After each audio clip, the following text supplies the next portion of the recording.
खोकर और हराम ज़ादा चौधरी फराज हनीफ ने मुझे ज़्यादती का निशाना बनाया। जब मैंने इनको धमकी लगाई कि मैं मीडिया पर जाऊंगी तो इन्होंने मुझे फेल कर दिया। मैंने फिर इनको 1 लाख की रिश्वत देकर अपना सेमेस्टर जो था उसको क्लियर कराया। मैं अपने घर दूर रही। हॉस्टल में रहने वाली लड़कियों के साथ ये ऐसे जुल्म और ज़्यादती करते हैं। इस माफिया ग्रुप में चौधरी सुहेल तारिक, चौधरी फराज हनीफ, केमिस्ट्री से doctor Younis Khokhar, assistant director Mohammad Arif, security officer रिश्वत खोर मोहम्मद सरवर, CS से मैडम राया और मैनेजमेंट साइंस से डॉक्टर अहमद और निदा सैयद शामिल हैं, जिनका काम मिलकर चौधरी सुहेल तारिक को और इसका दरिंदा सिफ्त ख्वाहिशात को पूरा करना है।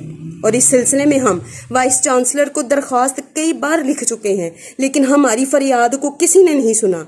मैं वज़ीर आज़म पाकिस्तान, चेयरमैन नैब और चीफ जस्टिस से मुतालबा करती हूँ कि इस कैंपस की इंतज़ामिया की दरिंदगी और जुल्म से तुलबा को बचाया जाए। मैं आप सबसे गुजारिश करती हूँ कि मेरी इस वीडियो को ज़्यादा से ज़्यादा शेयर करें ताकि जो बच्चियां उधर रह कर साहिवाल कैंपस में पढ़ रही हैं वो इनकी दरिंदगी से महफूज रह सकें। तो मेरी आप सबसे गुजारिश है कि मेरी इस वीडियो को ज़्यादा से ज़्यादा लोगों के साथ शेयर करें।